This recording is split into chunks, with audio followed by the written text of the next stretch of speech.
Wednesday, March 31st. And will the clerk please call the roll? Madam Chair. Present. Senator DeMario. Present. Senator Archambault. I'm here. Senator Coyne. Here. Senator Coleman. Here. Senator Miller. Senator Rogers. Here. Senator Valverde. Madam Chair, there are 8 present. We have a quorum. Thank you, Mr. Clerk. The committee is called to order. And tonight before us, we have a House bill scheduled for consideration, and we have 4 Senate bills up for hearing. And so, as has been the practice of this committee, we will be holding the bills for further study so that we can take the testimony that will come in front of us this evening, both in written and verbal form. But before we make that motion, I would like to entertain a motion on the House bill. House Bill 5445, Substitute A, is is Representative Carson's 2021 Act on Climate legislation. This is a mirror to the Senate Bill 78A that we passed through our committee about a month ago. And so if I could entertain a motion for passage. Senator Coleman moves passage. Second. And Senator DeMario and Valverde second. And if Mr. Clerk, could you please call the roll? Madam Chair. Yes. Senator DeMario. Yes. Senator Archambault. Yes. Senator Coyne. Yes. Senator Coleman. Yes. Senator Miller. Senator Rogers. No. Senator Valverde. Yes. Madam Chair, there are 7 in the affirmative and 1 in the negative. Thank you, Mr. Clerk. And that bill will be passed on through to the Senate floor.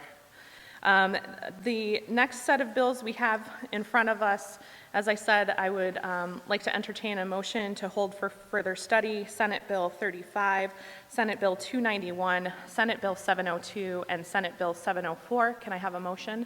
So moved. Senator Coyne moves to hold, Senator DeMario seconds, and Mr. Clerk, could you please call the roll? Madam Chair. Yes. Senator DeMario. Yes. Senator Archambault. Senator Coyne. Yes. Senator Coleman. Yes. Senator Miller. Senator Rogers. Yes. Senator Valverde. Yes. Madam Chair, there are 8 in the affirmative and 0 in the negative. Thank you, Mr. Clerk. And as we have done due to the technology where we're calling public members to testify on these bills, before we move to the public testimony, I would like to go to each bill in turn and have the bill sponsor endeavor to explain the legislation. And I see that Chair Pearson is with us. And Chair Pearson, if you would like to explain to us Senate Bill 35 and then see if the committee has any questions. You can go ahead. Certainly happy to, Madam Chair, and thank you so much to you and the committee for your time this afternoon. Really happy today to talk to you about Senate Bill 35 that I am proud to partner with Save the Bay, who has really done a lot of work on this issue, as well as Representative Ella Wilkinson on the House side as well. We often talk about infrastructure and our needs to invest in it around roads and bridges in the traditional sense, and repaving our roads, maintaining and fixing our bridges. But I truly believe that the next generation of infrastructure that we're going to have to invest in really are a lot of places around Rhode Island where our roads and bridges, where our water lines, where our shorelines are at risk due to the effects of climate change and what's happening. NOAA projects that just in the next 15 years or so, sea level will rise an additional foot, 2 feet by 2050, and 9 feet by the year 2100.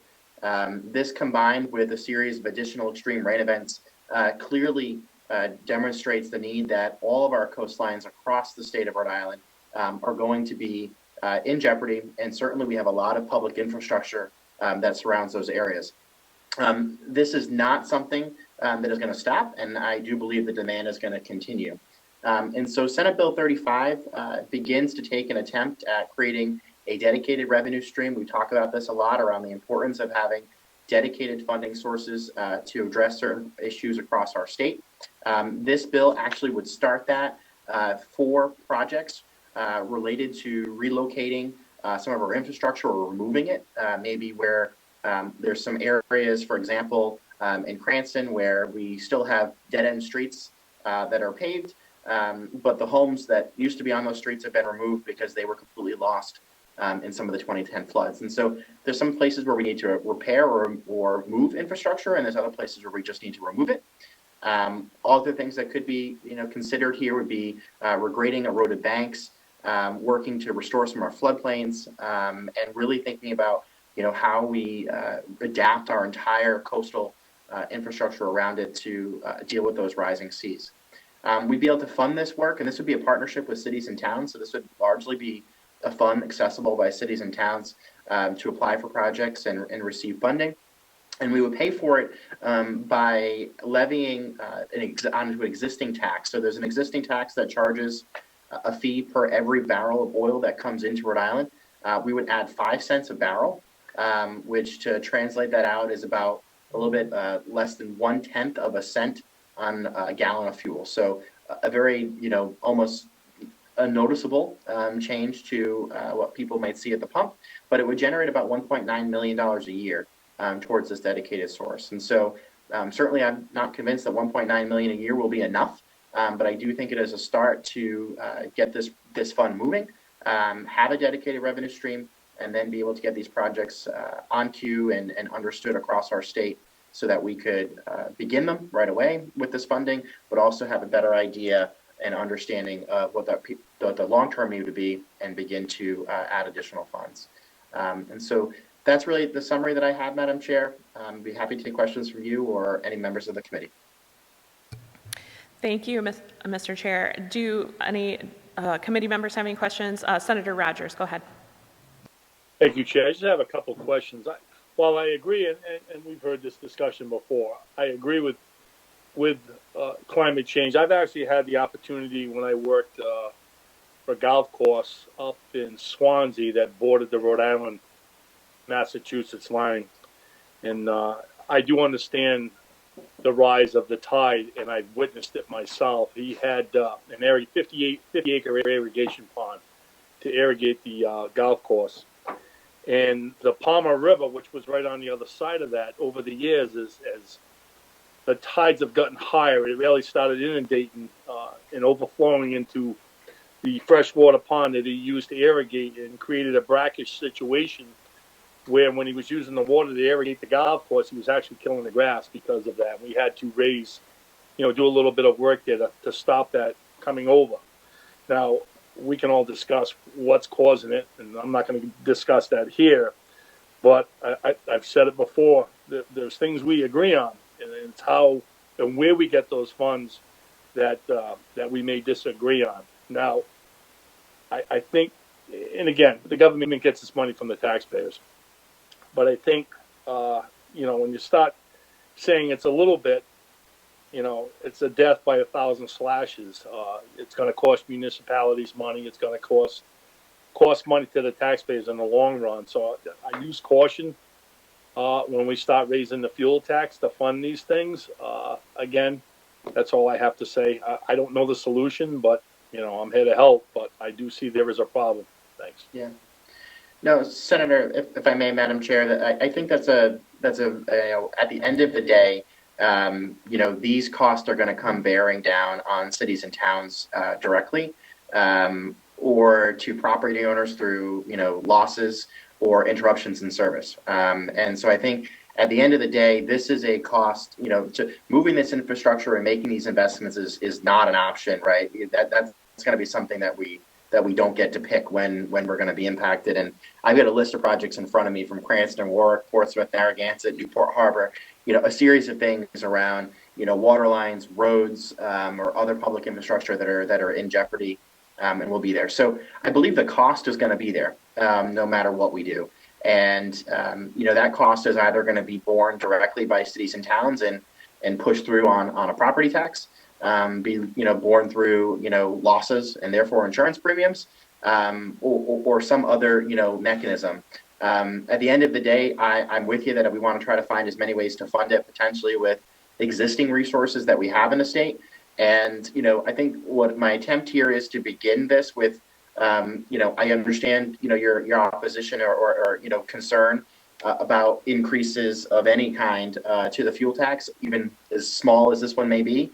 But the intention here really is to start the fund, have a dedicated revenue stream going towards it, and then I do think we're going to have to look elsewhere in our state budget to supplement this fund with monies we already have, because I don't think the need is going to be met with the 1.9 million we collect a year. I think we're going to need to drive a lot more than just that to this cause. Thank you. Are there any more questions for Chairperson? Okay, seeing none. Mr. Chair, if you would like to explain your second bill in front of us tonight, which is Senate Bill 291. Sure, I'm happy to. This is actually a topic that comes up in the Finance Committee every year.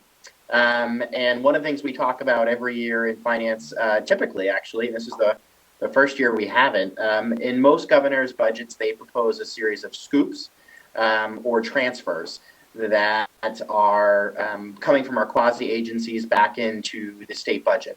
They're essentially, it's a budget maneuver to try to take some of the reserves out of our various quasis that they may have driven up by having more revenues than they do expenses, and scooping that into the general fund to solve any issues we have. There's pluses and minuses with that, and in the Assembly we've often undone those scoops and put that money back, not all the time, but we certainly have tried to as often as we could. But there is one particular scoop that I've consistently had concern about over the years, and it is the one whenever we scoop the Resource Recovery Corporation. We know that our landfill is ending in its useful life, right? The years are clicking down. We've been fortunate to have a bit more of a life than we were expecting to that landfill. But when that landfill is no longer able to take all of the materials that we want to send to it, the solution to a new landfill or a new way of disposing our trash and handling our recyclables is going to be very, very, very, very, very expensive. And under that guise, if Resource Recovery, our current landfill, is running surpluses and is able to take some additional revenue and bank it, we should be saving that money and that revenue in the future for what we know is going to be a very expensive venture to find a new way to handle our waste in the out years. And so we certainly shouldn't be taking any of the money out of Resource Recovery. We should be, if we're making any money on Resource Recovery, it should be going towards what would be the next solution to handle our waste in our state. I think it's a very prudent way to make sure that we hold on to those dollars, and this is a way to really restrict that money, put into a restricted receipt account, and ensure that we're thinking towards the future with those revenues. Thank you, Mr. Chair. Does anyone have any questions for Chairperson on this bill? Okay, seeing none, thank you for joining us tonight. Thank you so much. And the next bill we have in front of us is Senate Bill 702. Chair Miller, would you like to explain this legislation to the committee? Yeah, I'm sure you're going to hear from several advocates and several of those involved who also have concerns on this legislation, so I'll be brief and let them speak when they call in or you read their written testimony. But neonicotinoids, I hope I'm saying that right. I don't think I've ever said that right as long as I've been involved in this legislation, were originally designed to target specific insects and other pests, but recent studies have shown that they're also toxic to not only bees, but birds and some mammals that they were originally weren't expected to be toxic to. So this legislation does not ban the use of these nicotine-based pesticides, but requires that they only be used by trained professionals who have been certified by the state, because I think most of the toxicity comes from misuse of the pesticides.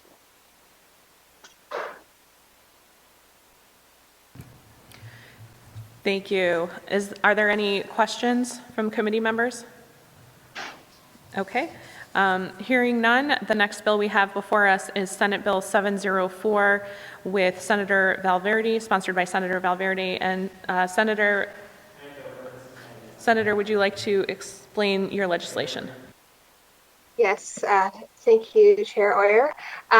So this bill, so as we know, we heard from Chair Pearson a few minutes ago that our, landfill is filling up quickly, and we need to do something about that. So one piece of that is to increase the amount of that we're composting. Right now in Rhode Island, I believe it's estimated that Rhode Island produces about 100,000 tons of organic waste every year that could be diverted from the landfill. If it goes to the landfill, it's also producing more greenhouse gases, contributing to climate change. So what this bill seeks to do is to nudge us a little bit more in the right direction towards increased composting. Right now, entities that produce at least 52 tons of organic waste per year, so that's 2,000 pounds a week, and are within 15 miles of a composting facility or anaerobic digester, they must send that organic waste to be recycled at one of those facilities. So what this bill seeks to do is to increase the applicable distance around those entities to 30 miles from 15 miles to essentially cover the entire state, and so make it so that more of these large producers of organic waste that they have to compost. And the hope with this is we increase kind of the input into the composting systems. It will help us build this industry, attract investment into other composting facilities, create jobs, and ultimately create a product that could be really useful for both agriculture and for backyard growers, while helping to address climate change. So it's really a win-win here. Thank you, Senator. Are there any questions for Senator Valverde on this bill? Okay, Senator Rogers, go ahead. Chair, question, Bridget. Places, I'm assuming like places like URI would be one of these specific places that would meet that.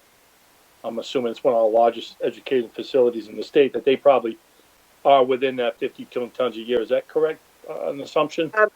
I believe so, yes. Now, my other question is, if that's the fact, and that's an educational facility that would push some of the things of green energy and climate change and this stuff, why aren't they?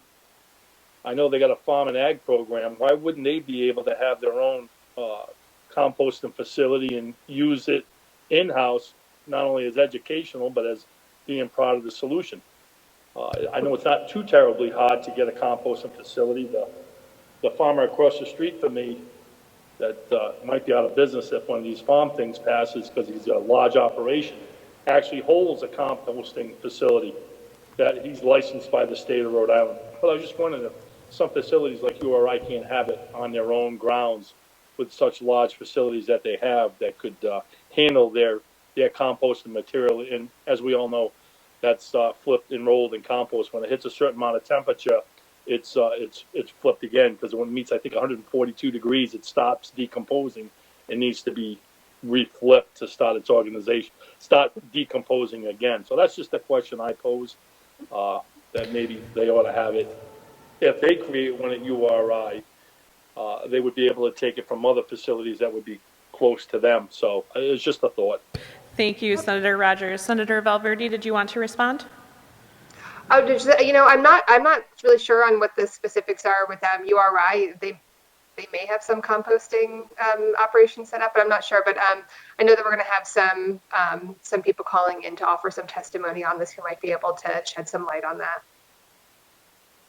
Thank you, Senator. Are there any further questions for Senator Valverde? Okay, hearing none, we will be moving on to public testimony. And just so the members of the public know, there is a meeting after ours that will be starting at 5, and so I am going to ask members of the public to stick to a 3-minute limit as they're testifying. We're going to exercise the same practice that we've done in the past, where when folks are speaking on multiple bills, I will give them an extension of that time, so that we can call them once and they can testify on all of the bills in front of us today. So with that being said, I believe that we should have our first member of the public to testify, and I believe we should be joined by Topher Hamlet. Topher, are you there? I am here. Hi, Topher. If you can go ahead, introduce yourself to the committee, what organization you're with, as well as what bill you're testifying on, and you can go ahead with your testimony. Great. Thank you, Chairwoman Oyer. My name is Topher Hamlet. I am Director of Advocacy with Safe Bay, and here to testify in support of S035, the Oscar legislation. I want to thank Senator Pearson for introducing the bill, and also thank the co-sponsors of the bill, many of whom are on this committee, including you, Madam Chair, as well as Senators Archambault, Coyne, DeMario, Coleman, and Valverde. You've heard Senator Pearson's overview of the bill. I think that was a very accurate, succinct description of the bill. Oscar is about helping Rhode Island communities adapt to the flooding, erosion, and rising seas that come with climate change. It'll do several things at once. It'll help protect and restore ecological systems, which are so important to Rhode Island's economy and quality of life, but also improve public safety at the same time. I also want to point out that Oscar is for all Rhode Island communities, both inland and coastal, urban and rural. For inland communities, Oscar funds will help protect and improve the health of rivers, wetlands, and floodplains. And how will that do that, you might ask? By funding the replacement of undersized road and bridge culverts that choke rivers and streams and, at the same time, cause flooding of streets, neighborhoods, and infrastructure. New, bigger culverts will improve ecology and also strengthen public safety at the same time. For coastal communities, Oscar funds will help fortify dune systems that help limit erosion, relocate infrastructure out of harm's way at public beaches and parks, secure lands for coastal wetlands to migrate to keep up with sea level rise, and also replace pavement at the water's edge with soils and plants to absorb waters and limit floodwaters and limit erosion. For urban communities, the life of highly used places like India Point in Providence or Bold Point in East Providence can be extended by Oscar-funded projects to stabilize the shoreline and relocate infrastructure out of harm's way. I do want to note, too, that the cities and towns of the state are strapped. It's one of the reasons that Oscar is a straight-up grant program, and the timing of this straight-up grant program could not be better. Today, President Biden announced his infrastructure initiative, and the administration is making climate the centerpiece of its economic growth program. Call it the climate economy, if you will. Oscar is a jobs creator. Many of the projects that Oscar funds require design, engineering, and construction work that Rhode Island's many small businesses can do and want to do. Our delegation is urging our state to plan and marshal resources now so that we can make the most of the opportunities to secure the significant federal matching dollars that can come our way. So passing Oscar into law and putting Rhode Islanders to work in our climate adaptation strategy is a great way to start. So that's my testimony, Madam Chair, and I'm happy to answer any questions. Thank you, Topher. Does anyone have any questions for this witness? Okay, seeing none, thank you, Topher. Thank you, Madam Chair.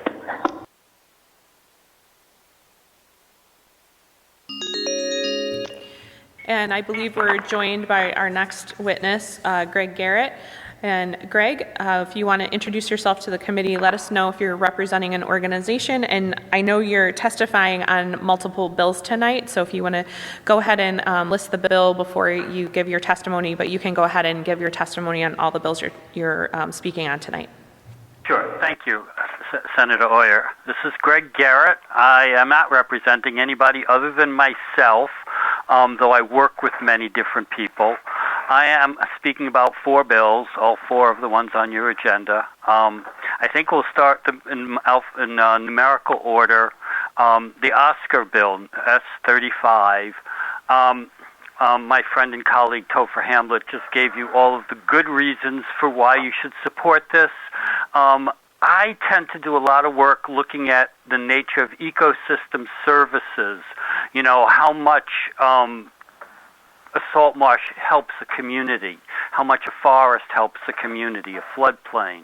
I have a background in ecology, but I am not a professional at it. But I look at that, and I look at the UN reports, and it is obvious that the more we invest in our ecosystem services and keeping our ecosystems healthy, the greater the benefit to our communities.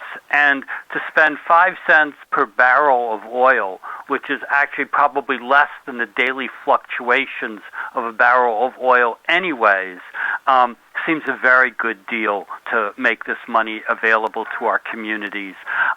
You know, this will be matching funds for the federal government. The next bill, 291, S291. I moved to Rhode Island 25 years ago, and one of the things that has driven me crazy ever since is when you set up a dedicated fund. I was on the state litter task force for a while. There was a tax on certain things that was supposed to be dedicated to litter pickup. The state scoops these. I mean, the legislature, you know, it scoops them up out of these dedicated funds and puts them in the general fund, and the thing that you were supposed to fund never gets funded.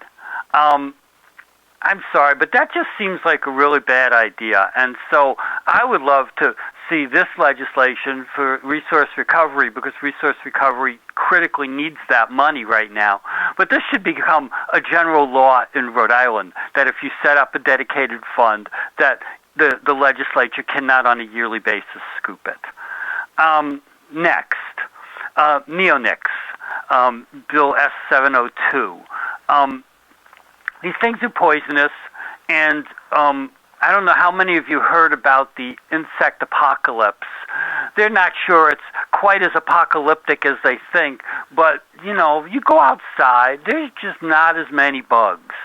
And that's because it's not only the neonics, it's a whole lot of other things going on, but our ecosystems are collapsing. You know, we're going to lose species, we're going to lose biomass, we're going to lose carbon sequestration.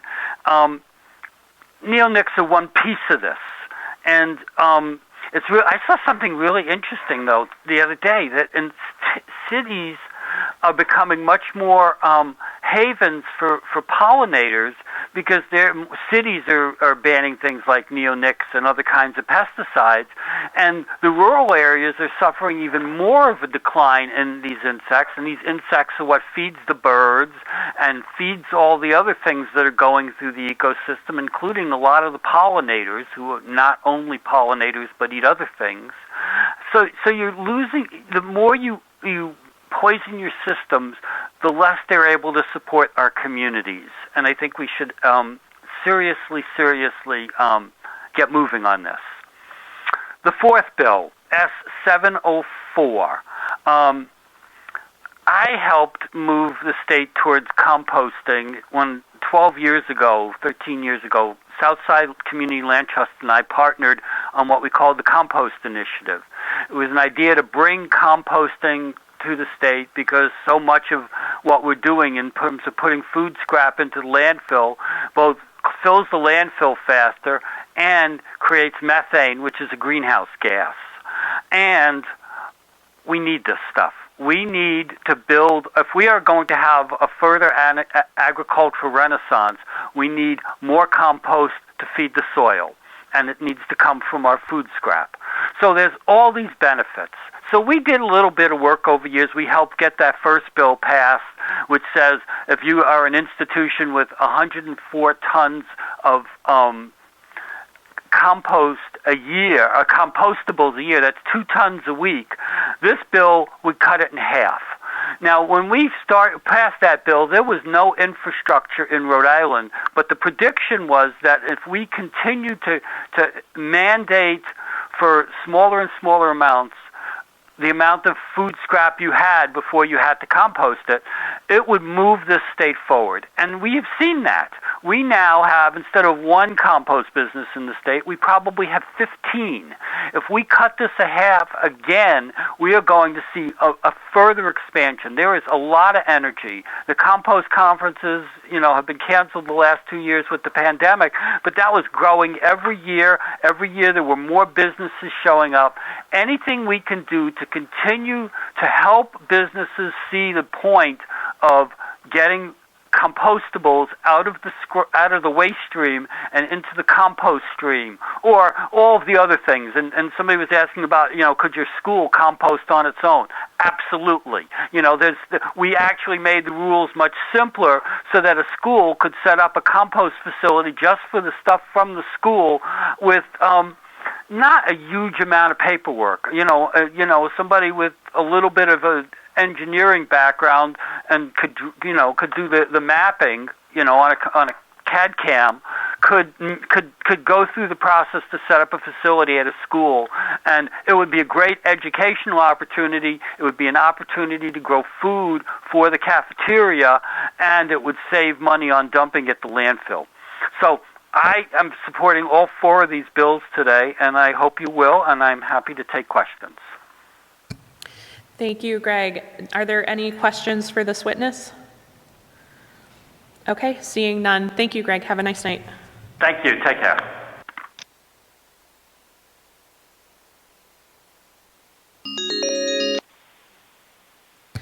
And I believe we should have Lucas Murray with us. Lucas, are you there? Yes, Madam Chair. Lucas, thank you for joining us tonight. And if you can introduce yourself to the committee, let us know if you're representing an organization and what bill you're testifying on, and you can go ahead with your testimony. Sure, thank you. My name is Luke Murray. I am a planner and special project manager for the city of Warwick. I am testifying on Senate Bill 35 on behalf of Mayor Picozzi from the city. I'm pleased to support this bill along with the mayor. I am on the front lines in the city of Warwick dealing with resiliency projects. As many of you know, we have 39 miles of coastline. We also have the Pawtucket River that flows through our community and has a direct impact on all of our residents and all Rhode Islanders. As many of you know, we also have a budding tourism industry here. A lot of these projects are occurring in these areas. So this particular funding through the Oscar program would be vital for us as a municipality. There were some comments earlier about, taxation of a specific product like petroleum to fund this. The truth is the taxpayers are already funding it now. I currently have a project on Seaview Drive in Oakland Beach. It is being funded with a DEM grant, resiliency grant, infrastructure bank grants. We have also grants from CRMC, what they call SED grants. All of these grants come back to the taxpayer. The DEM grants are rooted in the green economy bonds, and taxpayers fund those already. Those are already flowing back in. So what we do is we look at this as a fair share of the petroleum industry, kicking in some funds towards resiliency that, quite frankly, they've contributed to a bit through the carbon emissions. So we need to tackle this. We're currently through this project, peeling back pavement, establishing coastal revetments and buffers, and we're going to protect the infrastructure of Warwick, and we'll also protect the economy of Rhode Island as a whole and our tourism industry in doing so. And we're not exclusive. Many communities throughout Rhode Island are experiencing the effects of climate change, and we desperately need a steady line of funding to fund these types of projects in the future, and have also consistently leverage other types of state, local, and federal grants that are coming down with regards to resilience. Thank you. And leverage that with the federal government. I'm sorry, I think we lost you there for a second. Were you? Oh, no. If you want to go ahead and continue, I apologize. I think I cut you off. Oh, no, that's okay. I was just simply stating that a lot of these funds, if we were to have a steady stream, could be leveraged against other grants, both at the state and federal level. So while this seems relatively a minor amount of funding at this time, at a municipal level, we could really use it, and we can definitely leverage that towards other funding opportunities. So I hope you will support this bill it's vital at the boots on the ground level. I see it every day that this would be vital for us to move forward with these projects. And thank you for your time. Thank you so much for your testimony. Are there any questions for this witness? Okay, seeing none. Thank you so much, Lucas. Thank you. And I believe we should be joined by Meg Kerr. And Meg, are you there? Yes, I am, Madam Chair. Thank you for joining us tonight, Meg. If you can go ahead, let us know the organization you're representing and what bill. I believe you're testifying on multiple bills tonight, so you can go ahead with your testimony. Thank you very much. My name is Meg Kerr. I'm the Director of Policy at the Audubon Society of Rhode Island, and I'm testifying in support of Senate Bill 702 and Senate Bill 35. I'll start my testimony with 702. Thank you to Senator Miller for putting this important legislation forward. Essentially, this bill takes toxic neonic pesticides out of the hands of homeowners and ensures that they are applied by trained professionals. We support the bill as written. We also have worked with Department of Environmental Management on some amendments, and the amended language is attached to the extensive written testimony that I provided, and we're open to additional conversations to do some further amendments to it. I wanted to spend my short time here talking about the work that I have done with Audubon on pollinator protection and pesticide management. I co-led the state's pollinator working group with Shannon Brawley from the Rhode Island Nursery and Landscape Association, and I served on the Senate Special Legislative Commission to study pesticide control and regulations. These two committees came up over and over again last Friday at the House hearing, so I wanted to clarify how the work of those committees supports the bill that you have before you.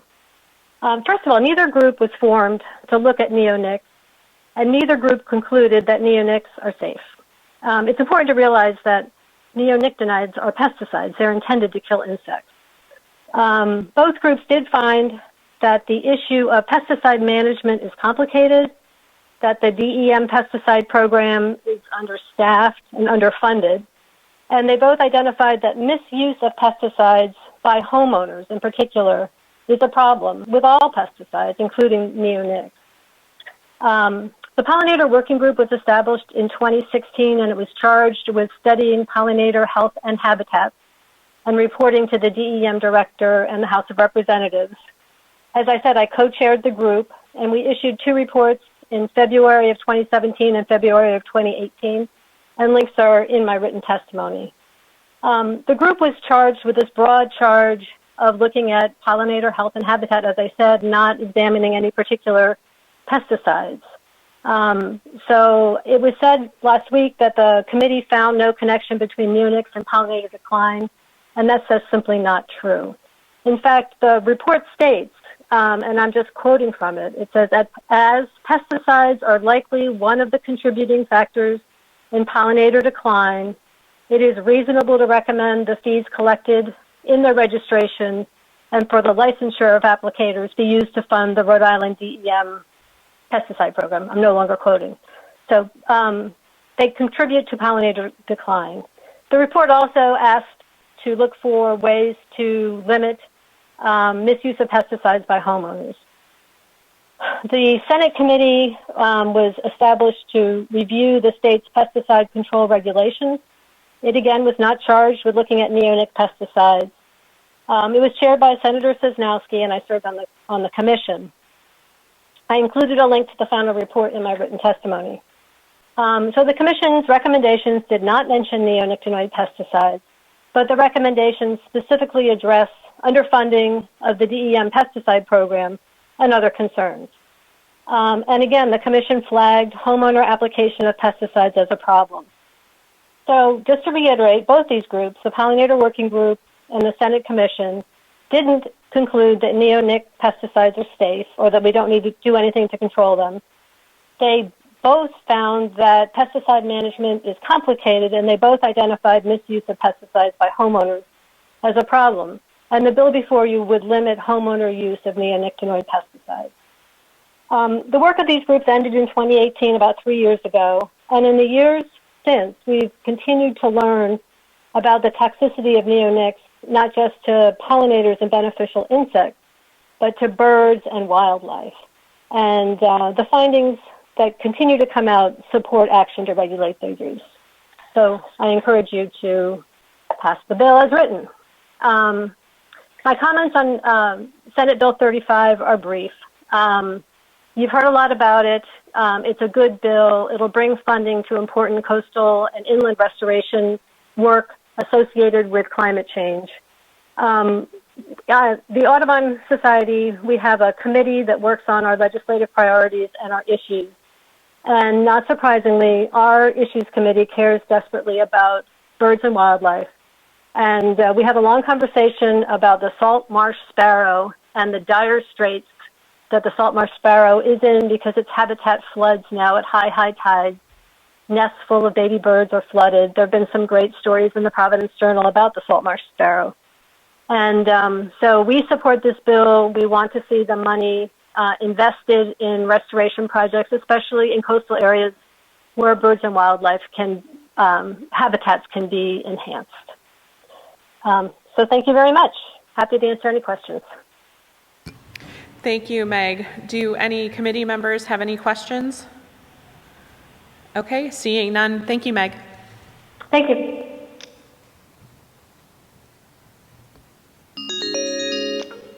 And I believe we are now joined by Timmons Roberts. Timmons, are you there? I am here, Madam Chair. Good afternoon. Good afternoon. Welcome to the committee. If you want to go ahead, introduce yourself to the committee, let us know if you're representing an organization and what bill or bills you're testifying on, and you can go ahead with your testimony. Thank you very much, Madam Chair and members of the committee. My name is Timmons Roberts. I'm a professor over at Brown University, and I direct the Climate and Development Lab there.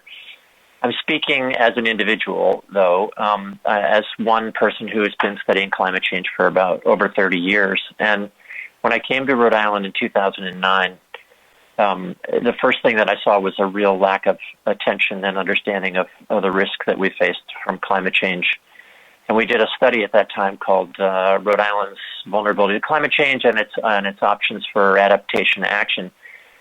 And it was clear that coastal erosion and floodplain damage were right at the top of that list. And we tried to get a sort of a handle on how much it would cost to start to protect the state and how much it was going to cost in the future. And nobody had any real numbers for us.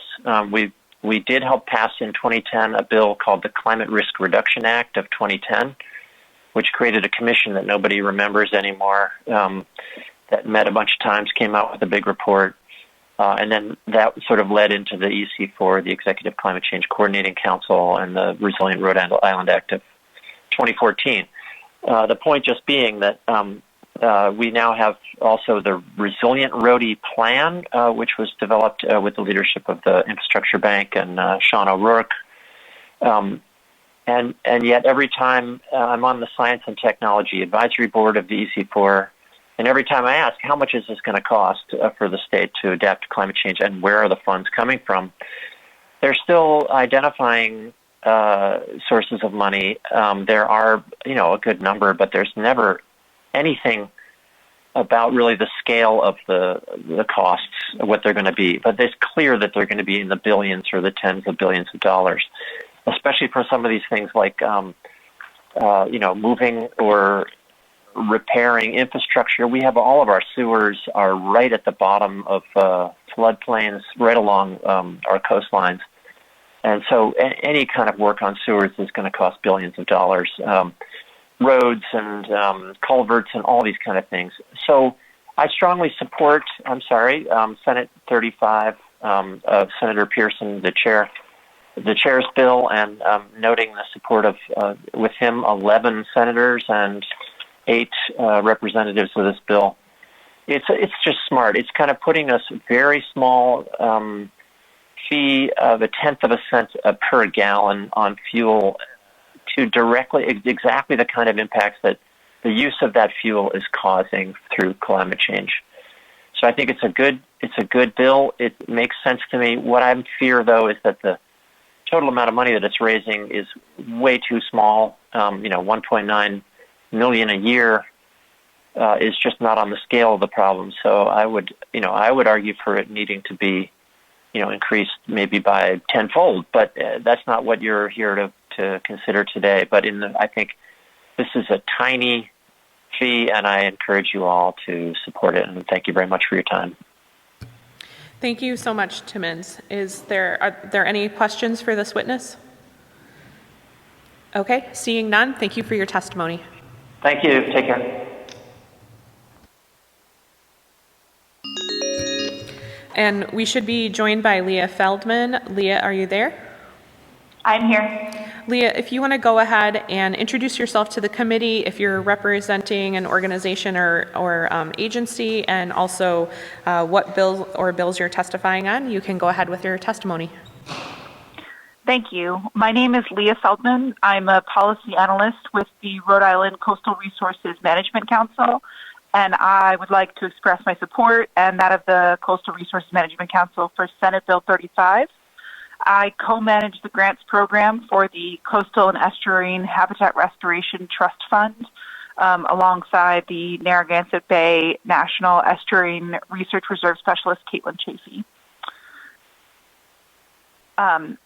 I work to allocate the over $250,000 per year that is directed towards us from the state's current Oscar account to habitat restoration projects.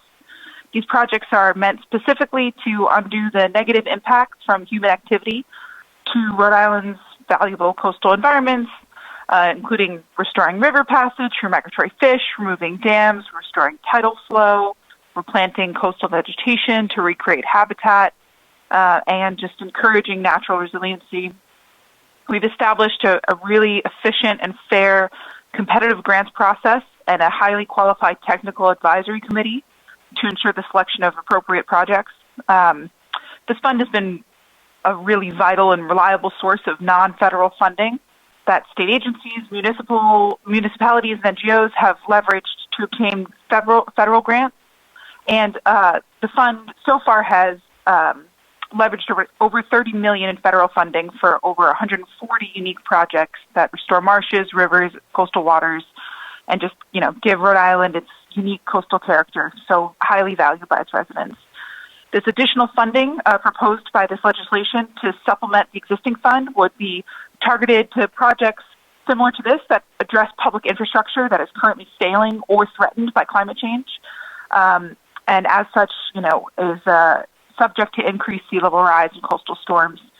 This funding would allow municipalities and state agencies to address issues that affect public safety, affect shoreline public access, and reduce maintenance costs, while additionally protecting and serving important coastal habitat. We at the Coastal Resource Management Council, we've collaborated with Save the Bay before and other partners to help identify and implement these sort of projects. All of these sorts of projects have an immense impact to the value of homes in Rhode Island and coastal real estate. Rhode Island has lost over $44 million in home value appreciation between 2005 and 2017 due to increased risk of flooding caused by accelerated sea level rise. This is current, significant measurable impact to Rhode Island's economy.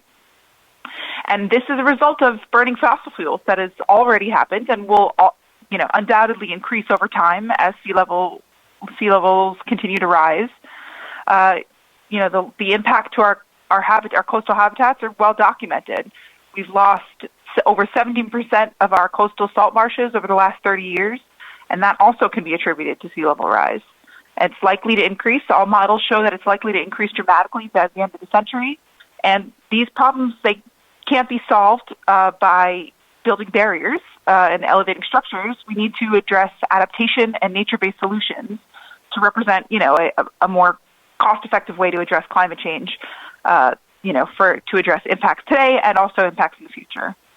Save the Bay has been really successful in forming partnerships with coastal cities and towns and encouraging proactive habitat considerations. including the Shoreline Change Special Area Management Plan, the Coastal Environmental Risk Index. These are all things that the Coastal Resources Management Plan has worked really hard to implement to help address these sorts of issues. And, the things that we've done at the Coastal Resources Management Council can further inform the allocation of this proposed fund. So with this small additional investment and our established framework for soliciting proposals and leveraging other funds, so much more can be accomplished to preserve and protect the integrity of our coastal natural resources. That is all. Thank you so much, and thank you for all of your work and information that you provided. It's very, very helpful context. Do any committee members have any questions or comments for this witness? Okay, seeing none, thank you so much. Thank you.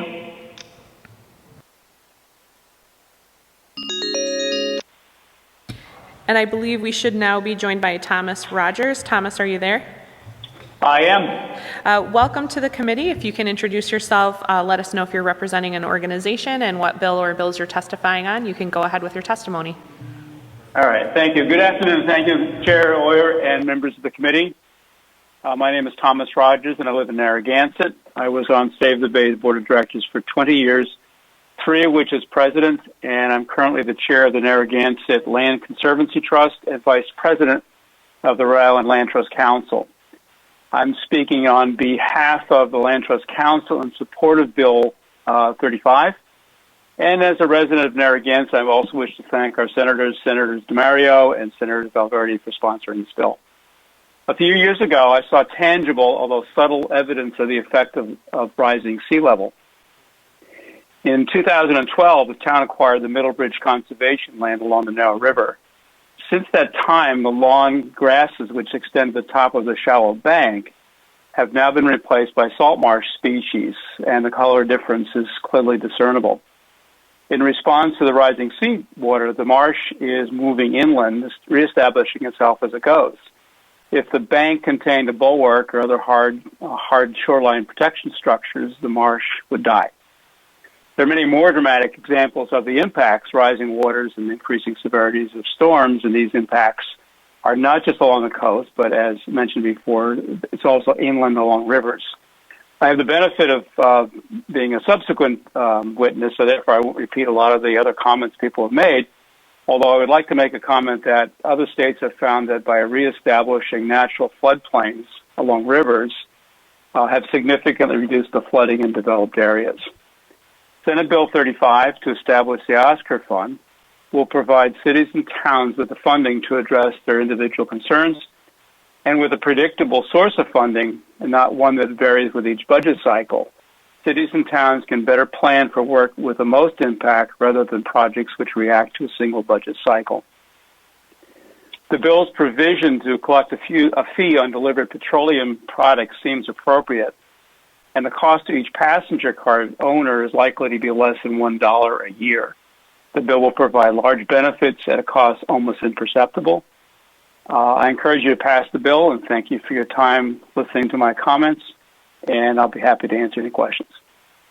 Thank you so much. Are there any comments or questions for this witness? Okay, seeing none, thank you. Have a good evening. Thank you. You too. Bye.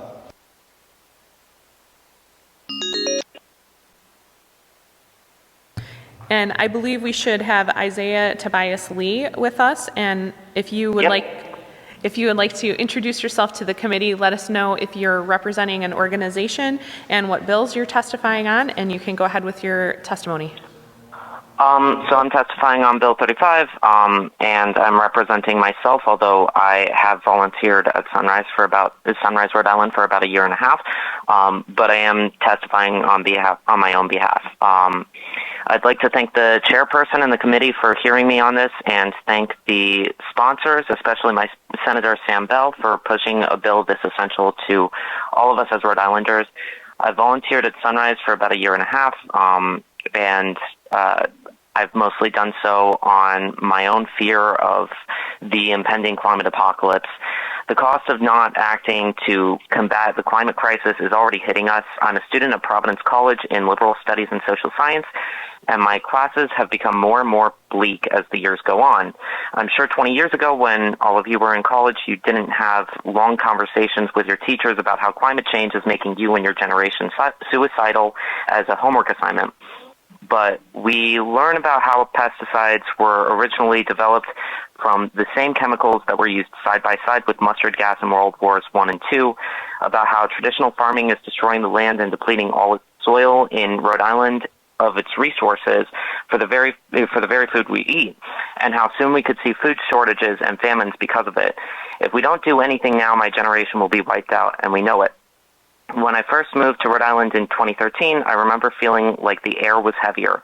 I remember how the temperatures kept getting warmer every year, how when I was 14, I was stuck in a once-in-a-century snowstorm, and when I was 18, it happened again. I remember finding out that the planet only had 12 years until we have nothing left to do to prevent a mass extinction event of our species and many, many others, and that number has dwindled down to 9 years.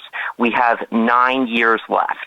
Washington Park in Providence, which is where National Grid has a fossil fuel plant and recently fossil fuel infrastructure was added to Allen's Avenue, has the highest rate of asthma in Rhode Island, which has the 9th highest rate of asthma in the country.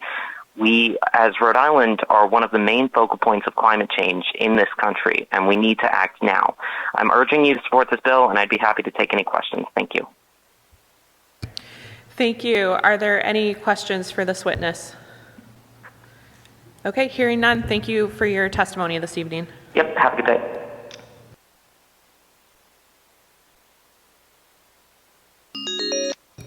And I believe we should have Cassandra Donnelly with us. Cassandra, are you there? I am. Good afternoon, Chairwoman Oyer. Good afternoon. And if you can let us know what organization you're with, if any, and what bill you're testifying on, and you can go ahead. Absolutely. So I am with the Wood Pawcatuck Watershed Association in support of S35 Oscar. The watershed includes a very large portion of Rhode Island, includes 8 substantial portions of towns, and about a quarter of the state. Now, in 2017, representatives from these towns made up a multi-stakeholder group. They authored the Wood Pawcatuck Flood Resiliency and Management Plan. There are a ton of good projects identified in this flood plan. The towns are interested and committed in to implement these. So opening up these Oscar funding will help these towns do so. Just this morning, I read the Hopkinton Conservation Commission's annual report. This town commission described bridges and culverts that will not withstand large rain events. Providing this funding is extremely relevant for our inland areas. The bridges, culverts, they need to be sized larger to make enough room for this increased rain that is being experienced. Not only that, we also have aquatic organisms that would benefit by being able to pass from one ecological area to another. In closing, this is a wild and scenic watershed. Many congratulations to Rhode Island. We are Little Rhodey, but there are 110 river miles that are designated with this prestigious national designation. 110 is the most in New England. So if we can help this ecological factor, if we can help these towns accomplish the goals that are on their to-do list, then we will be in very good shape. So thank you, Chairwoman Oyer. Thank you so much, and thank you for that testimony. Does anyone have any questions for this witness? Seeing none, thank you so much, Cassandra. I appreciate your testimony. My pleasure. Take care. I do believe that's all of the witnesses we have signed up on Senate Bill 35. And before we move on to the public testimony on Senate 291, I did just want to let the committee know, as well as the public, that we have also received letters in support of Senate Bill 35 from the Nature Conservancy, from the Bristol County Water Authority, from the Providence Resilience Partnership, also from Jordan Goyette, from Grow Smart Rhode Island, and from the town of Warren. Those were all in favor of Senate Bill 35. We received testimony from the Energy Marketers Association of Rhode Island in opposition to Senate Bill 35, and we received testimony from the Rhode Island League of Cities and Towns with comments on the bill while they have not taken a position either for or against. That being said, I believe we have our next witness with us who will be testifying, I believe, on Senate Bill 291. And Joseph Raposa, are you there? I am here. If you have the audio from this hearing up in the background, if you could turn that down, we're getting a little bit of distortion. Is this better? We'll see. It seems to be so far. If you want to go ahead and introduce yourself to the committee, what organization you represent, and what bills you're testifying on, you can go ahead. Thank you, Madam Chair, for the opportunity. I'm here to provide testimony on Bill 291. My name is Joe Raposa. I am the Executive Director at the Resource Recovery Corporation, and together with me here to help answer questions, perhaps, is our Chief Financial Officer, Dean Huff. I prepared a letter which has also been submitted to the committee members. I thought it would make sense just to read this letter as it represents the concerns that the corporation has regarding the bill. After I read the letter, I'm happy, certainly, to answer any questions. The Rhode Island Resource Recovery Corporation is strongly opposed to this bill, as it would require any cash surpluses accumulated by it to be transferred out of its control to the account managed by the General Treasurer. Should this bill become law, it would first handicap our ability to complete necessary capital-intensive facility maintenance and expansion initiatives, would jeopardize the corporation's liquidity and compromise its ability to pay its employees and vendors when needed. It would potentially require an increase in municipal disposal fees. It would risk the corporation's ability to respond to environmental emergencies as well as endure unexpected economic downturns. It would potentially result in Resource Recovery's breaching the established bond covenants that required to maintain certain cash balances. It would increase the corporation's banking service expenses, decrease associated revenues, and limit future borrowing potential.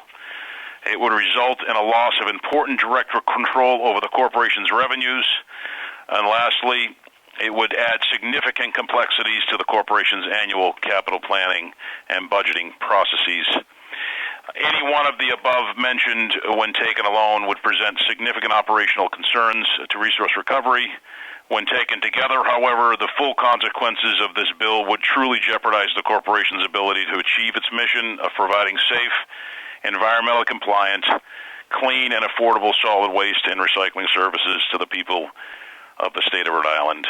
And that concludes my prepared testimony today, and I'm happy to answer any questions that the committee may have. Thank you. Do any members of the committee have any questions for this witness? Senator Coleman, go ahead.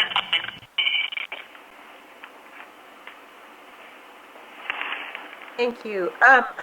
Quick question. So I hear the objections to the bill as it's currently written. Would your feelings about it change if, for instance, if the money weren't going into a restricted receipt account but were managed by the corporation itself in some different way?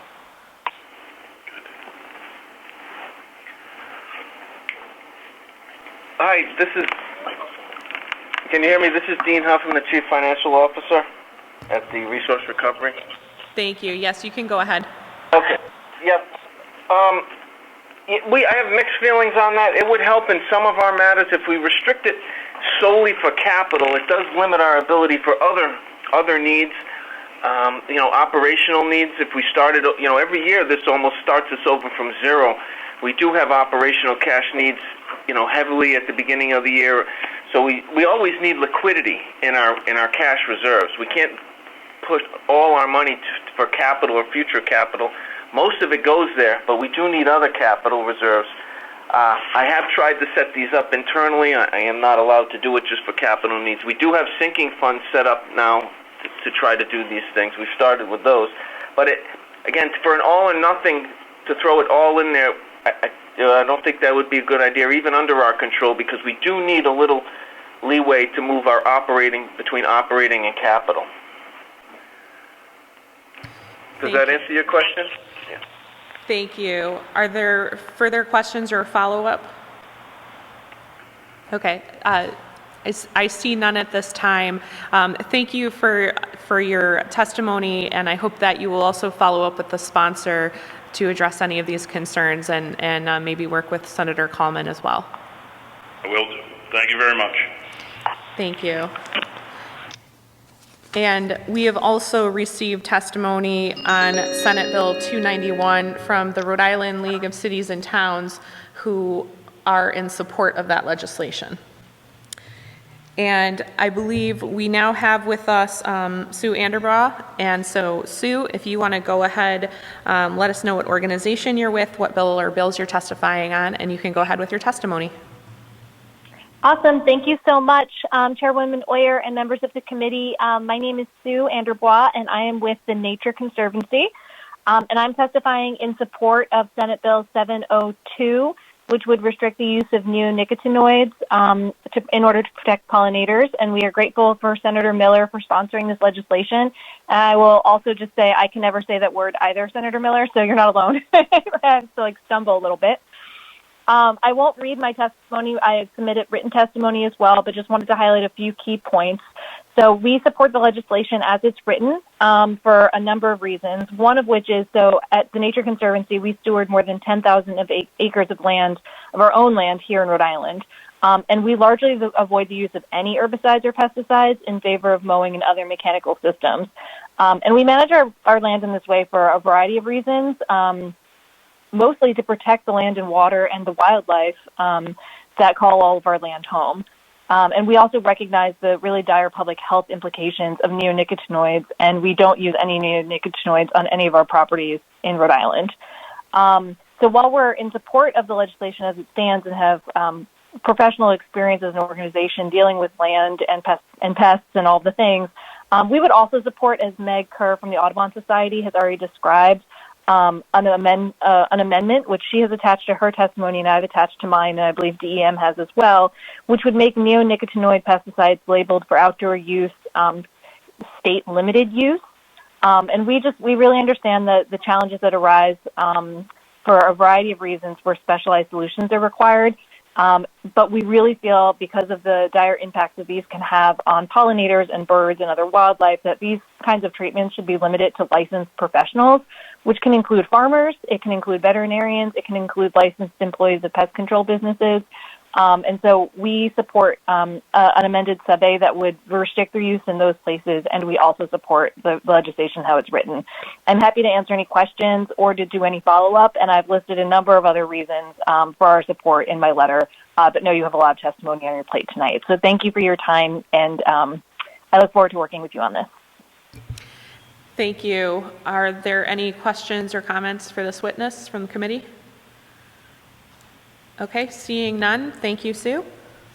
Thank you so much.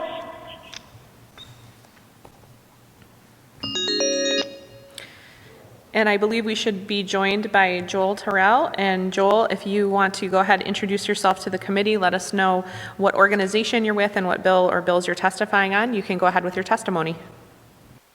Thank you, Madam Chair. My name is Joel Terrell. I'm Director of Operations for Greeneries, a plant health company based in Cranston, and President of the Rhode Island Nursery and Landscape Association. I also served on the Rhode Island Pollinator Working Group and the Special Legislative Commission to study pesticide control regulation. I'm here today in speaking in opposition to Senate Bill 702. I understand that the overarching goal of 702 is the protection of pollinators. This is an important issue and one that the industry takes seriously and has made significant strides to address, especially over the last 15 to 20 years. As you're aware, this is a complicated issue, not simply a pollinator versus anti-pollinator discussion. This was the largest factor Not the only, but it was the largest factor in forming the pollinator working group 5 years ago and review of pesticide regulation a couple years later.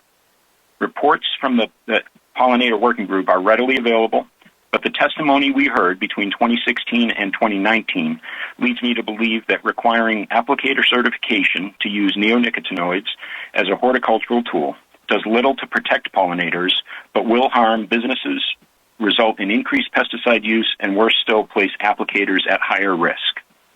I'd like to offer some clarifications to statements that we've heard at other hearings and this one earlier. First, on birds. The EPA addressed the risk to birds in the review of the neonicotinoid imidacloprid in 2020.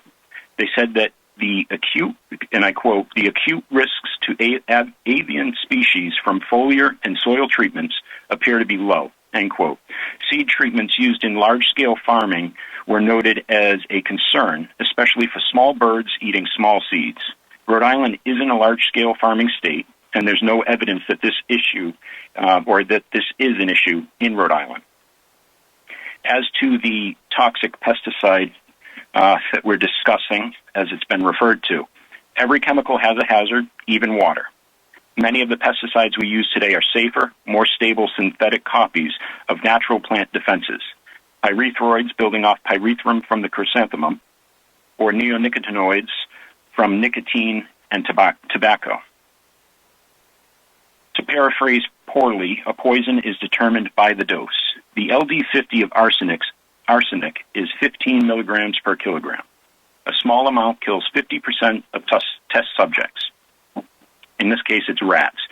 Vitamin D3 only requires 37 milligrams per kilogram, nicotine 50, caffeine and aspirin about 200. Imidacloprid has an LD50 of 450 milligrams per kilogram. It's less hazardous than the chemical America runs on. If you look at the bill before you, and it was noted earlier that the bill's goal is to take this dangerous pesticide, supposedly, out of the hands of homeowners, it permits an untrained person to buy and spray neonicotinoids where they eat and where they sleep. They can put it on their dog to ward off fleas and ticks, and heck, they can even put it on their kids for lice. But only a certified and not a licensed applicator would be able to apply it to a lawn. As for hazardous to bees, neonicotinoids are insecticides. They kill insects. There's no question that they have the potential to harm bees. However, risk requires exposure. The sun's rays would kill everything on Earth. Luckily, we still have an ozone layer that limits exposure. Much of the neonic product purchased in the state of Rhode Island is for turf application. By simply mowing prior to and watering after application, the risk to pollinators is mitigated 99.6%. That's if we were applying to a field of clover. There are far fewer weeds in a maintained lawn. Labels also forbid application of neonics when flowers are present, whether it's in the lawn or on trees. The risk from neonics to pollinators in Rhode Island is already limited. And pesticides are already regulated in Rhode Island. Commercial applicators require training and licensure. And one thing that the pollinator working group did find, while they didn't find that pesticides were safe, they found that neonics were safer for applicators than the alternatives, and other pesticides posed a greater risk to pollinators. 702 offers an emotional reaction to an important issue, ignoring the work and recommendations of the Pollinator Working Group and Pesticide Commission. For these reasons, I respectfully ask for an unfavorable vote on 702, and thank you for this time. Thank you for your testimony. Do any members of the committee have any questions for this witness? Chair Miller, go ahead. I just had one question. You talk about the concerns about the legislation and that some of the commission's recommendations were not heard about. But the way I read the legislation, and the way it's been long-standing, is that you're still able to apply as long as you're licensed or certified to apply. Wasn't that consistent with the recommendations? And doesn't that still continue to allow application and some of the some of the procedures like you talked about mowing and then watering, wouldn't that be part of any certification, and a licensed person would understand that? So there's a difference between licensed and certified. Any commercial applicator in the state of Rhode Island is required to be licensed, and there are a few thousand of those. Certified applicators, which is what this bill would limit the pesticide to use by, because there's no mechanism within Rhode Island law to change that. It has to be certified or they can't limit it. So anything that would be required for certified applicators only would require additional training, a more difficult test. There's fewer than 300 certified applicators in the state today that would be able to apply that pesticide on lawns or trees and shrubs. Thank you. Is there a follow-up? Go ahead, Chair Miller. Sorry, are you certified? I'm not a certified applicator, no. Okay. Thank you. I'm licensed. Thank you. I appreciate your testimony, and Chair Miller may be in touch with you with some follow-up questions, I believe. And are there any other questions or comments for this witness? Okay, hearing none, thank you for coming before the committee today. Sure, thanks.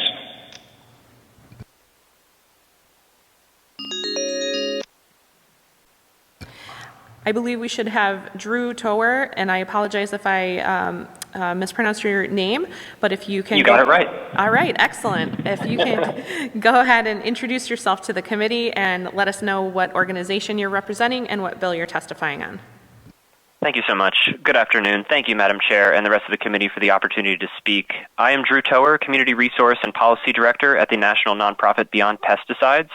I'm here today on behalf of our members and supporters in Rhode Island to urge the committee to pass a strong S702 in order to protect the state's declining pollinator populations from the use of neonicotinoid insecticides. These chemicals are whole plant poisons. Once applied onto a seed or sprayed onto a plant, they make their way into the pollen, nectar, and dewdrops plants produce and pollinators feed upon. Exposure impairs pollinator navigation, foraging, and learning behavior. It suppresses their immune system, and it makes them more susceptible to disease and pathogens. Data shows that over the last several years, Rhode Island beekeepers have consistently lost over 30% of their hives, and this is roughly the same as the national average. Imagine if another agricultural industry, like the state's dairy or poultry farmers, lost over 30% of their livestock, not just once, but year over year for more than the past decade. This is a pollinator crisis. But it's not just a pollinator crisis. It's not only beekeepers and their hives that are affected. Bird populations in the United States have declined by 30% since 1970. Eastern monarch populations have declined by 80% since the 1990s, risking extinction. Aquatic ecosystems are experiencing widespread contamination, and hunters are noticing malformations in deer populations. All of these impacts have been associated with the use of neonicotinoid pesticides in peer-reviewed scientific literature. EPA's own review of neonicotinoids identified hazards to human health, pollinators, birds, and aquatic wildlife.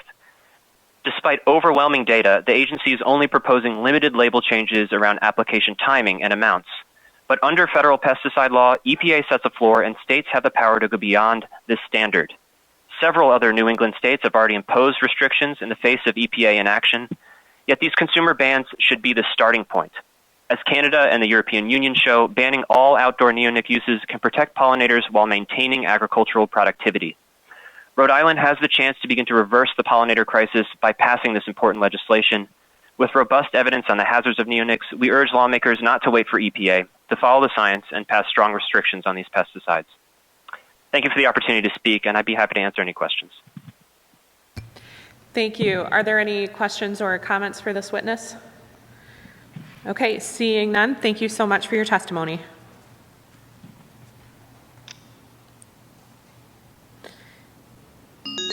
And I believe we should have with us Colin Antea, and I apologize if I mispronounced your name. If you want to introduce yourself to the committee, what organization you represent, and what bill or bills you're testifying on.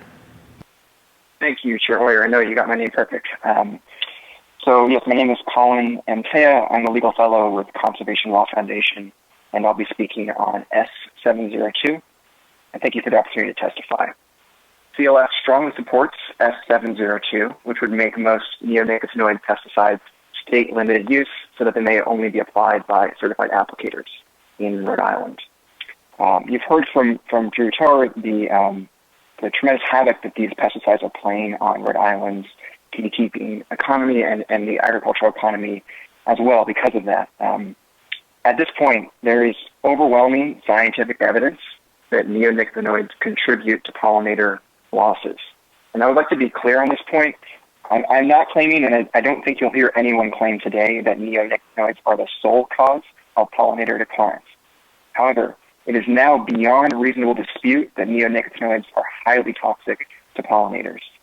In my written testimony, I cited just a small fraction of the voluminous scientific literature demonstrating that point, and I would be happy to provide further citations if that would be helpful. You may hear today opponents of the bill state that habitat loss, climate change, and parasites like varroa mites also threaten pollinators. That is, of course, true, but it is no argument against tackling the deadly problem of neonicotinoids. In fact, the science demonstrates that neonicotinoids make bees more vulnerable to these other threats, especially to the varroa mite. And it's not only pollinators that are at risk. I provided examples in my written testimony of evidence that neonics harm humans, birds, mammals, and in one episode that should be especially concerning for the ocean state, caused the collapse of a fishery in Japan. Research out just earlier this month from the U.S. Geological Survey found one neonicotinoid in half of streams tested in the Northeast.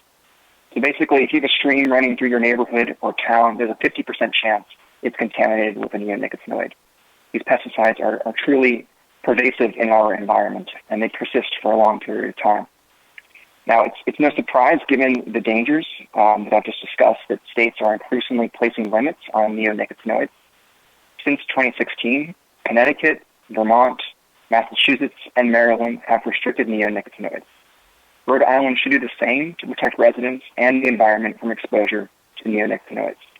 For these reasons, CLF respectfully supports passage of S702. Thank you very much for your time. I'd be happy to answer any questions. Thank you so much for your testimony. Are there any questions or comments for this witness? Okay, seeing none, thank you so much for your testimony. Thank you.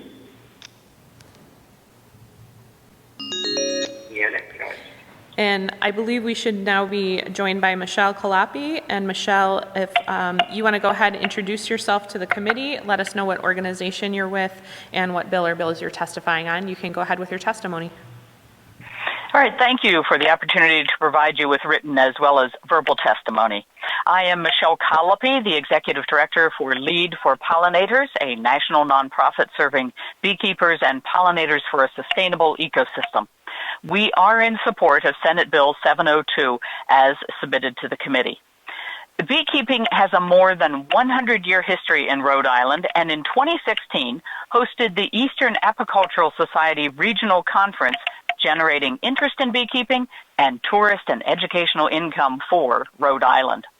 Now, our written testimony provides you with a plethora of research confirming the harmful effects of these pesticides to managed honeybees, as well as native pollinators and other organisms. The half-life impact of this class of pesticides allows one application to continue killing weeks, days, and months after one application, even as it runs off of lawns and fields through the water and soil.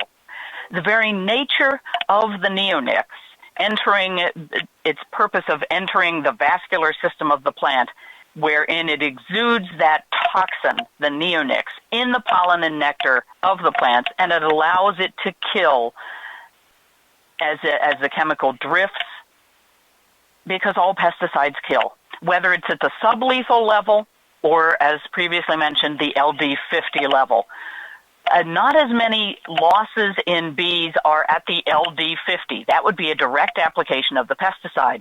The majority of damage to pollinators is the sublethal level because of the very nature of how this product protects the plant by putting its toxin in the vascular system of the plant. Now, the neonicotinoid pesticides label clearly states it is toxic to bees.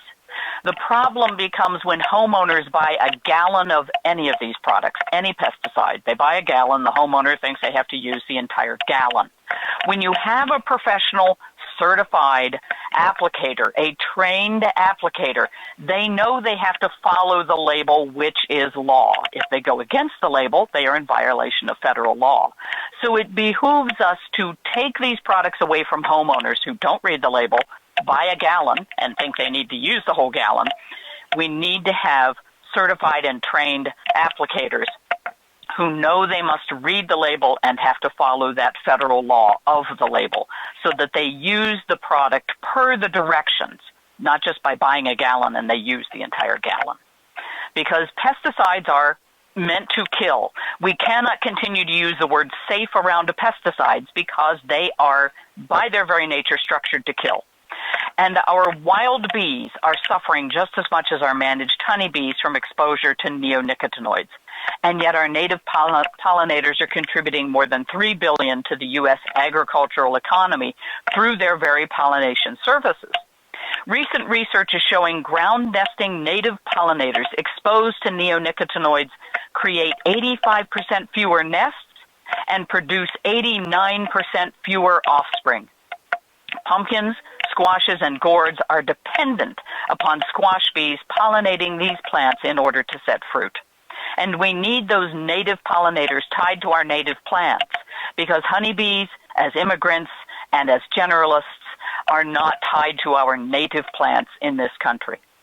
So by harming pollinators like bees, butterflies, and natural pest control agents like birds and beneficial insects, neonicotinoids are sabotaging the very organisms on which farmers and gardeners, community-supported farms, and our wildlands depend. Beekeepers value their relationships with farmers and specialty crop producers for the sustainability of agriculture and healthy communities. So Lead for Pollinators supports Senate Bill 702. Thank you very much for being able to provide verbal and written testimony on behalf of pollinators. Thank you so much. Are there any questions or comments for this witness? Okay, seeing none, thank you so much, Michelle. Thank you.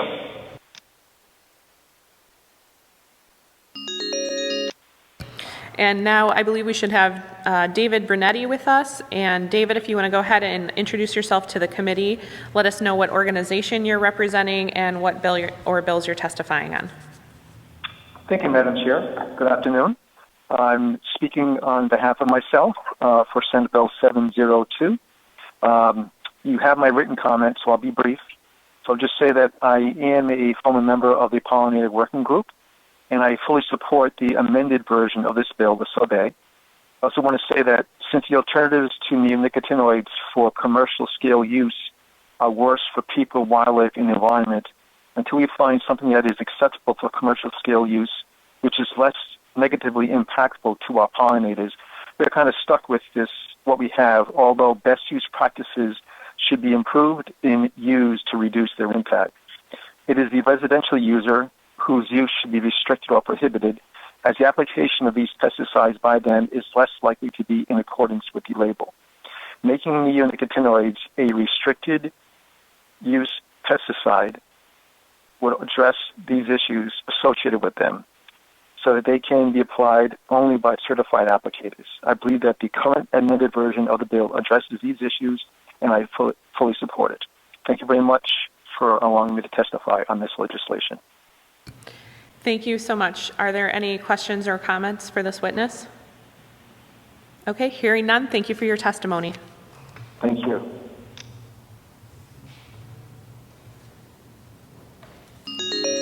And I believe we are joined by John Gaeta. And John, if you want to go ahead, introduce yourself to the committee, let us know what organization you're with and what bill you're testifying on, and you can go ahead with your testimony. Thank you. Hello, everyone. My name is John Gaeta, Director of State Affairs for RISE, Responsible Industry for a Sound Environment. We represent manufacturers, formulators, and distributors of specialty pesticides and fertilizers. I am testifying today in opposition to Senate Bill 702, a bill which reclassifies neonics as a restricted use pesticide. We oppose this legislation for a multitude of reasons. First, let me say we disagree with how this bill undermines the current regulatory framework.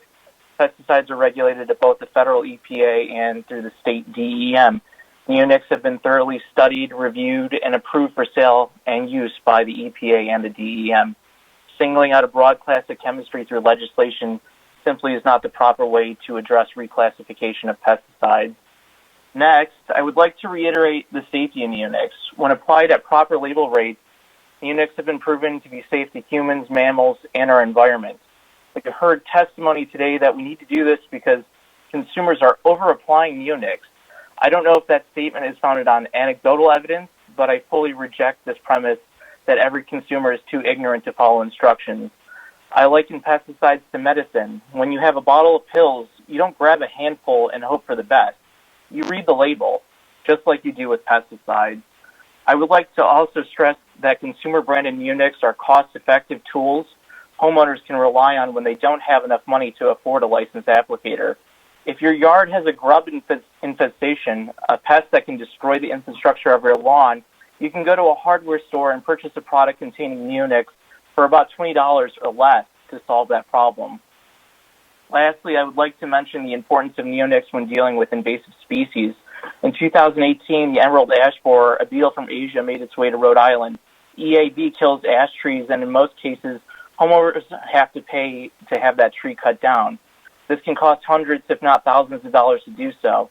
There is an alternative to cutting down the tree. You can actually treat it with neonics and revive that tree with a very high success rate.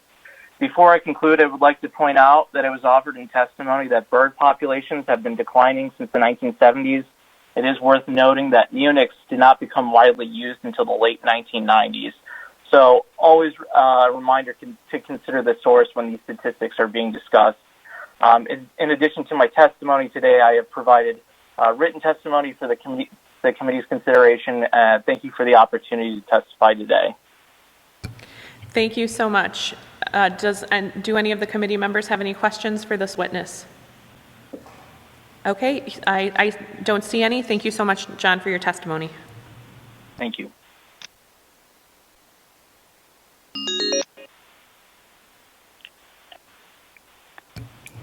And we should be joined now by Ted Brayton. Ted, if you want to go ahead and introduce yourself to the committee, let us know if you're with an organization and what bill or bills you're testifying on, and you can go ahead. All right. Thank you, Madam Chair. My name is Ted Brayton. I'm with Griggs & Brown Pest Control, and today I'm also representing the New England Pest Management Association, and I wanted to offer some testimony in support of Senate Bill 702 with some changes. The New England Pest Management Association is the trade group for structural pest management companies or pest control companies in Rhode Island. I want to make it clear that we applaud Senator Miller and the other bill sponsors' efforts to protect pollinators in Rhode Island. The professional structural pest control industry and our professional applicators use neonicotinoid pesticides in, on, and around structures to protect public health and property. Our industry professionally manages structural pests with neonicotinoids such as ants, bedbugs, carpenter ants, cockroaches, flies, termites, and many others.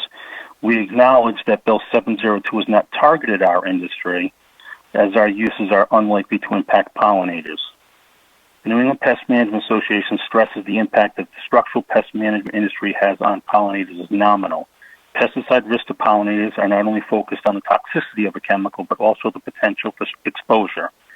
Structural pest control is very unlikely to lead to exposure. Similarly, exterior treatments applied to the structure and other areas around the structure are also unlikely to result in significant exposure. This Friday will mark my 29th year of walking around houses and foundations all day long, every day, and I've come across all sorts of things walking around houses: mice, rats, bunny rabbits, deer, termites, carpenter ants, hornets hiding behind shutters waiting to sting me. But one thing that I've never come across back there is honeybees, and that's just because that's not where honeybees will spend their time. For that reason, we appreciate that the content in the House version of the bill, 5641, was changed from the initial draft to reflect this reality. We hope that Bill 702 could be amended to make similar changes. Other states such as Nevada, New Mexico, Maine, Connecticut, and Massachusetts have exempted or are in the process of exempting structural pest control products in our industry licensed professionals' uses from the restricted use pesticide designation, and we've suggested submitted alternative language to the bill with my written testimony. In conclusion, I'd like to say we are supportive of the provisions in 702 that allow for the professional structural pest control industry to continue protecting public health and property with neonicotinoids. Thank you to Representative Kislak for amending the House bill so that we may use neonicotinoids to protect public health and property. We hope that Senator Miller and the committee can make similar tweaks to the Senate bill as well. Lastly, I'd like to thank everyone on the committee's commitment to protecting pollinators and thanking you for making it so convenient to provide testimony today. Do you have any questions for me? Thank you for your testimony. Are there any questions for this witness? I do not see any questions. Thank you so much for your testimony. Thank you.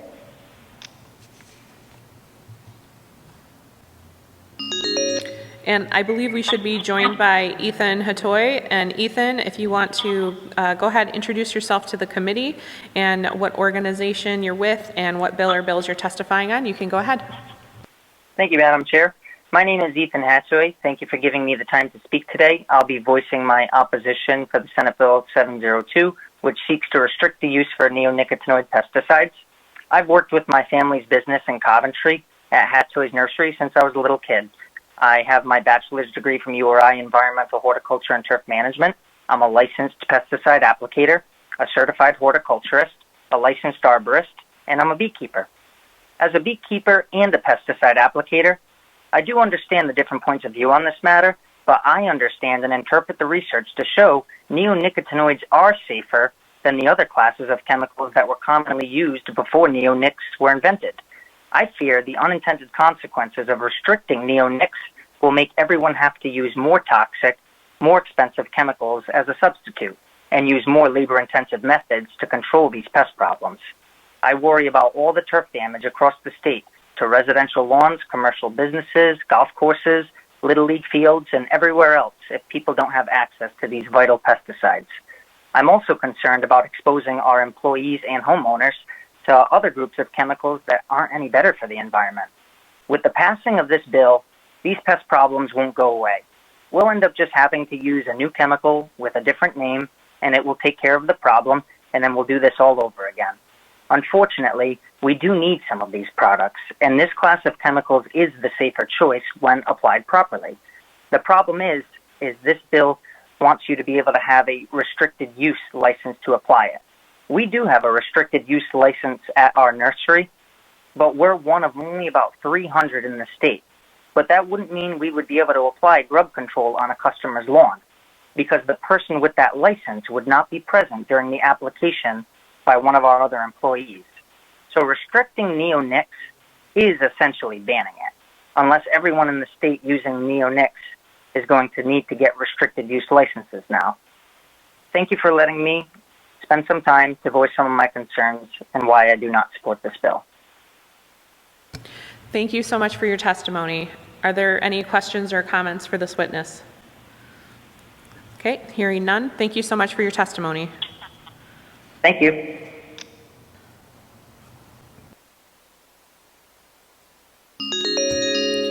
And I believe we should now be joined by James Wilkinson. And James, if you want to go ahead and introduce yourself to the committee, let us know if you're with an organization and also what bill you're testifying on, and you can go ahead with your testimony. Thank you very much. Good afternoon. Name is James Wilkinson. I am the owner of Seascape Lawn Care in Coventry. I am testifying on Senate Bill 702, and I am testifying against the bill. Seascape employs over 75 technicians who regularly use neonicotinoids to prevent or control pests in a variety of ways. We're very much opposed to the restriction of this product because it is going to prevent our licensed applicators from using these very, very important products to us. I know a number of people have testified as to the lack of evidence as to the harm that these products may cause to pollinators, so I'm not going to spend time on that. However, I do want to point out that as far as our applicators and our customers and their pets are concerned, neonics are much safer, far less toxic. And if we are not allowed to use these products, the alternatives to these products, which will remain unrestricted, are much more toxic, have to be applied at much higher rates, and often require multiple applications to achieve the same results. The reason our licensed applicators will not be able to use these neonics if they are restricted is because the vast majority of applicators are licensed. We have in Rhode Island 2 levels of commercial applicators. Those levels are certified and licensed. In the case of Seascape, we have several certified applicators. However, the vast majority of our applicators are licensed. These licensed applicators have been trained, they have been tested, and they've understood, or they have demonstrated their knowledge of pesticides and how to use them safely. The licensed applicators could use restricted pesticides under the supervision of a certified applicator. However, we have a problem in Rhode Island that the certified applicator must be on site in order for the licensed applicator to use the product. In adjoining states, Massachusetts and Connecticut, certified applicators have to supervise the application. However, they can be available by phone, and they do not physically have to be present at the time the application is made, so long as they can be reached. As I said, the vast majority of our applicators are licensed and do not have certification. It's a much higher standard in order to get certification, and most of our applicators probably, at least initially, would not be able to reach that level of certification. So the bottom line here is that I'm arguing that we either not restrict the use of neonicotinoids in Rhode Island, or we find some way in order to change the definition of supervision of licensed applicators so it is in line with Massachusetts and Connecticut, where the certified applicator does not need to be physically present on site, on the property, at the time that the licensed applicator is making the application. And that is my testimony. Thank you so much for your testimony. Are there any other questions? Senator Rogers.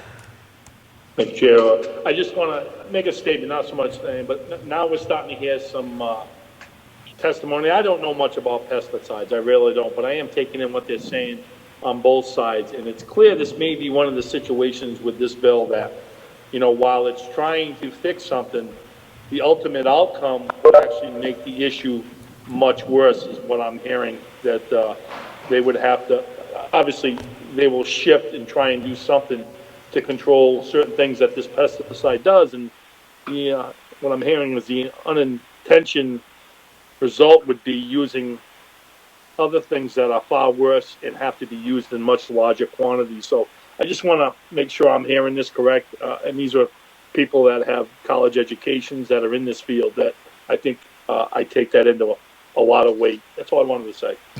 Thank you, Senator Rogers. Are there any other questions or comments for this witness? Chair Miller.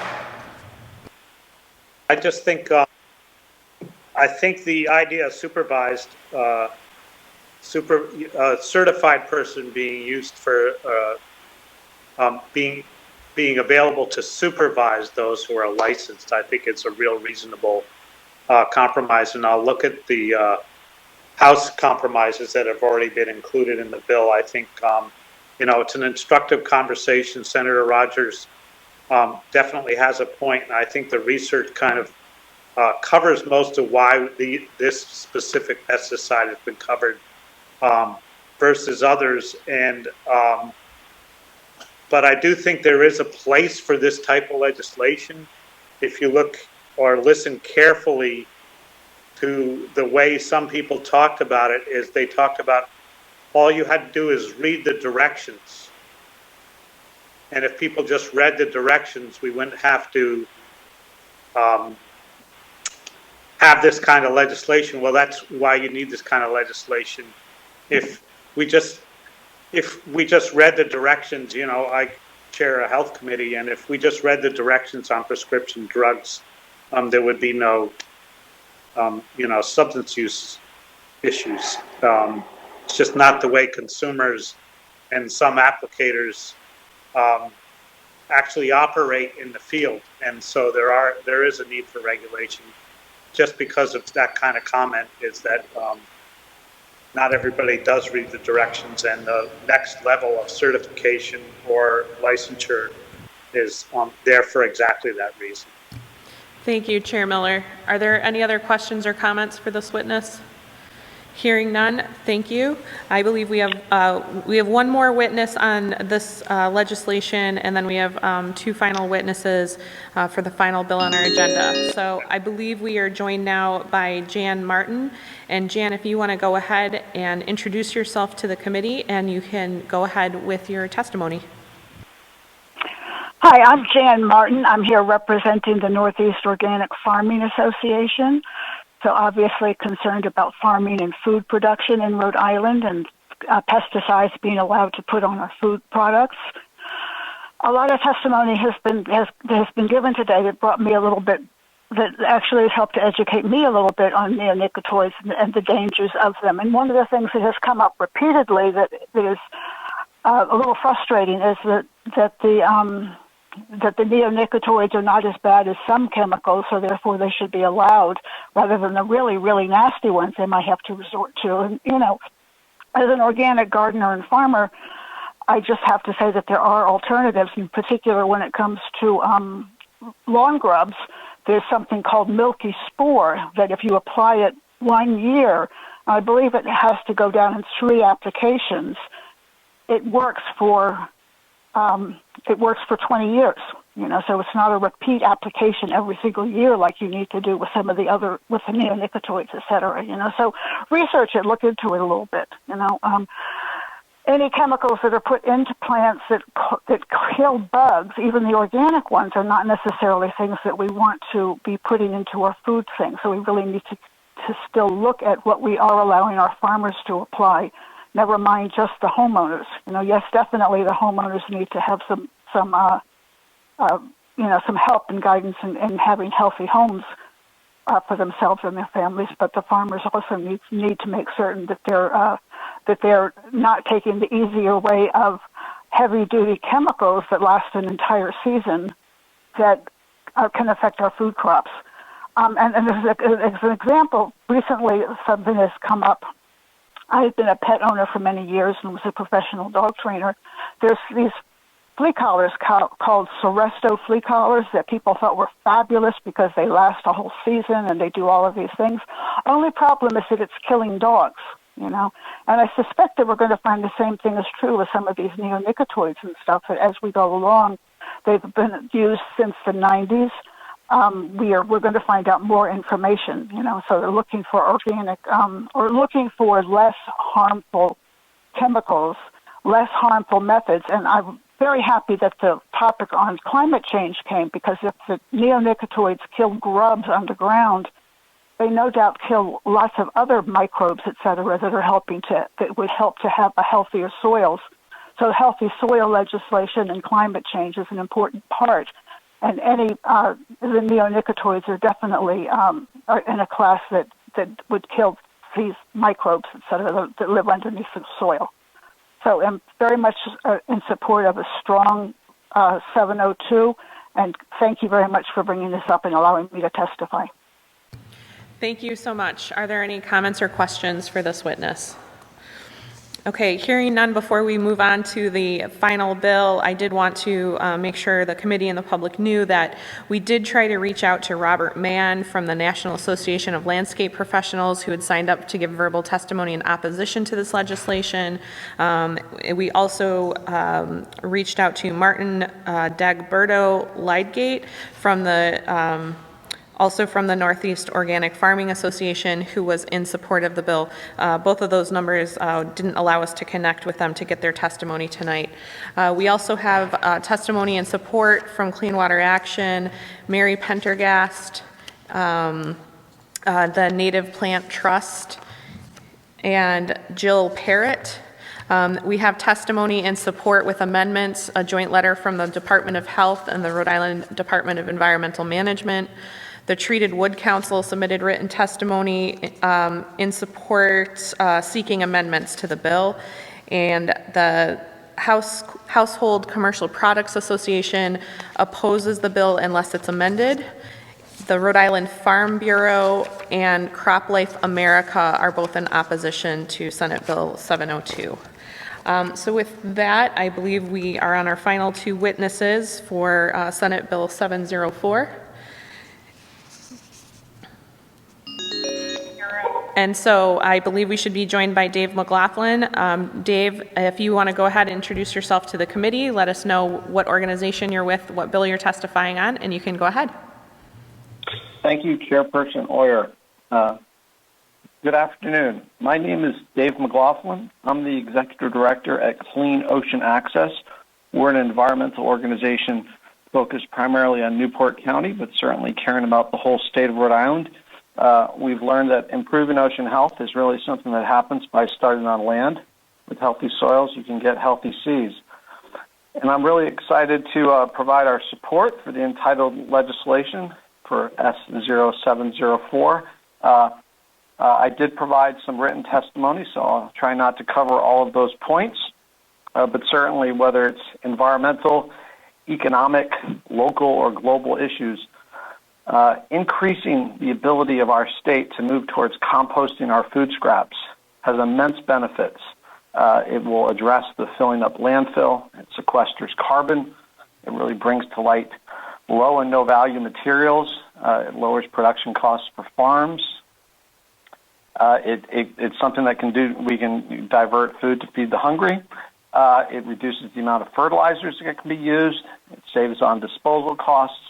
And it's really nature's version of a circular economy.